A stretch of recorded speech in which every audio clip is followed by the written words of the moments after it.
Hello, today I'm going to talk about poison leads. So why sometimes it's better to have no leads rather than bad leads. And yeah, we'll go from there. So welcome to another episode of me rambling about B2B marketing while having my post-lunch coffee. But today I really want to talk about something that's quite personal, like poison leads. It's something I just invented the name, by the way, so it's just nothing fully graved in stones. But I used to work in lead gen. So we are doing campaigns and, we are proud of generating a certain amount of leads. Say, oh, this campaign got us 20 leads, like 200 leads, or I don't know, a number. And then came the segmentation by qualification. Like, these are marketing qualified leads, these were sales qualified leads, so MQLs and SQLs. And it's already a signal that something is wrong in the system of leads, because you think you have to generate leads, then they have to go through a whole funnel to go through from leads to qualify opportunity and then close them. And in B2B, this cycle can take months. And so given that, you can't say all leads are worth the same. Some leads are worth more than others.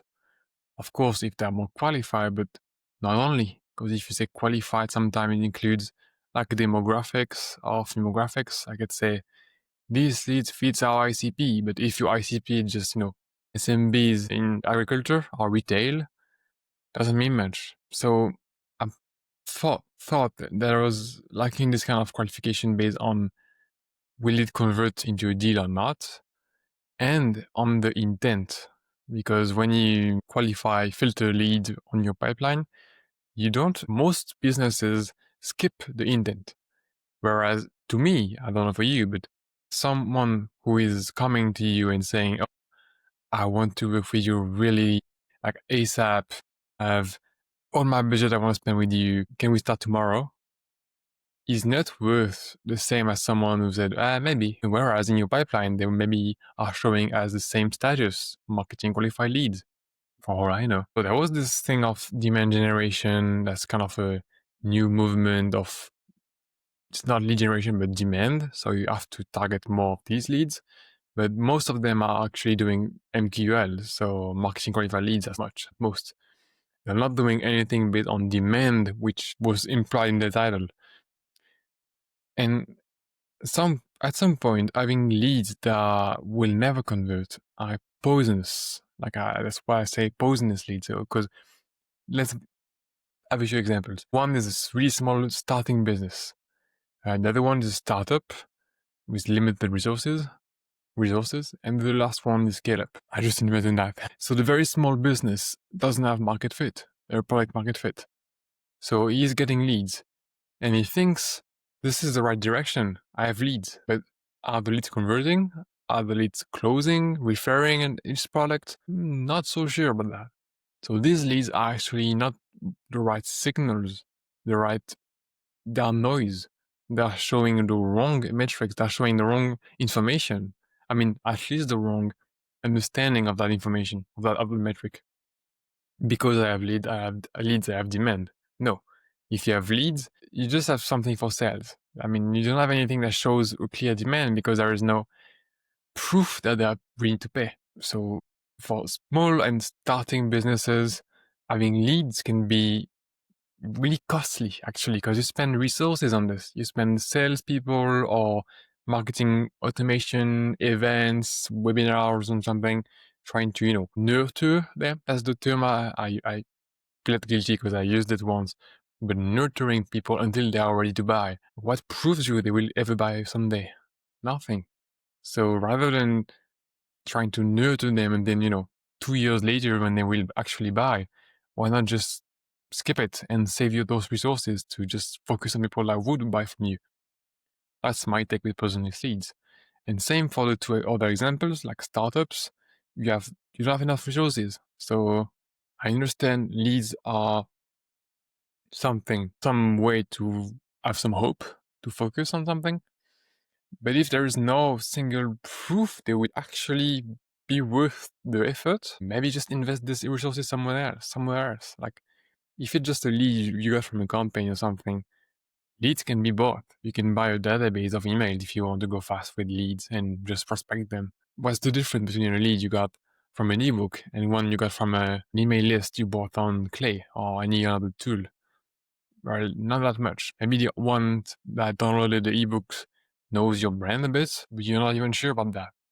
So your goal is not to generate leads, it's to generate qualified leads and generate people that actually want to work with you in the future, to use your solution, if your SaaS or something.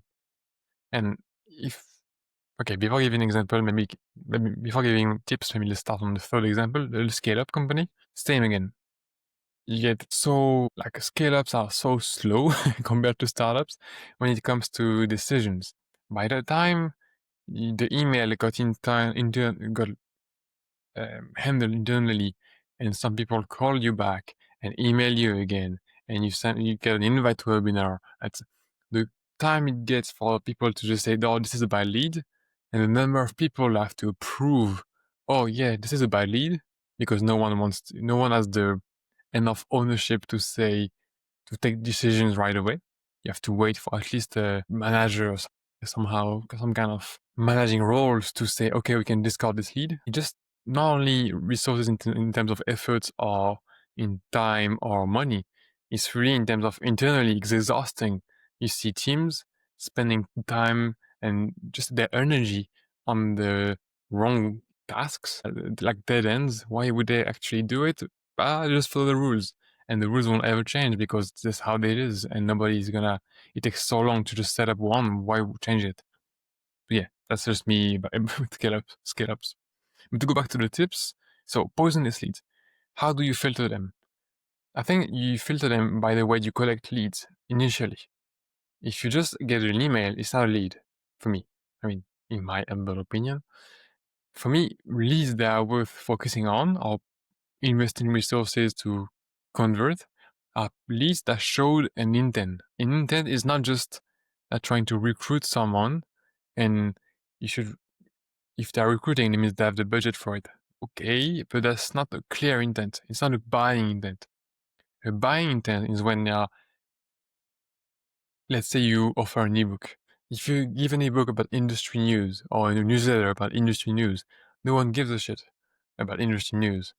Maybe C-levels just to, brag a bit when they're at events. But apart from that, nobody cares. But instead, you offer an ebook that says how to choose between X, Y, Z vendor in this category in CRMs. Suddenly, you have someone who's looking to get information on how to choose a solution. So you have some kind of proof that they are in the consideration phase looking to buy. That's not the buying signal, but that's the first signal. Buying signal would be a free trial as your product, but really not just a free trial just to try and see how it works, but really how would it work at our organization? How would it work if we have a team of 10 people inside of the tool? This kind of fully committed trial would be a signal. And there's also many different ways to identify signals. This one, now you can see everyone is trying to sell you those on Clay or whatever tools you use, but it's proper to your business and your industry and your offer. No one can invent that for you. You have examples I just gave you, and you have a few more, but you can have to detect by yourself what shows people are going to pay for a solution like ours. Even better, what shows they're going to pay for our solution. That can be, I can give you more examples, but coming to check out your work at an event, at a B2B conference or something, when they already heard from you before and just want to see it in person. Booking a demo and asking their teammates to book a demo too, to compare opinions. So you can see multiple accounts from the same company.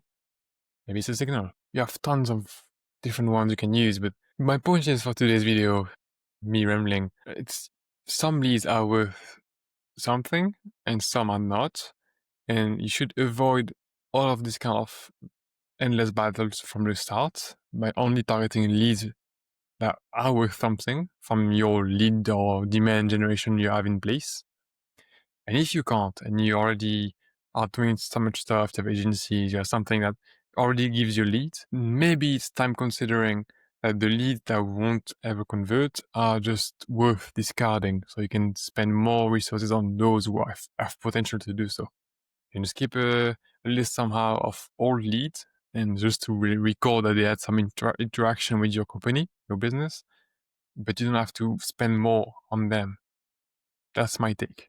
And that really depends on your situation, on your business. And of course, if you have some proof that something is forcing them to buy in the next 6 months, please keep them and create some follow-ups, maybe retarget them with some ads, invite them to events, etc.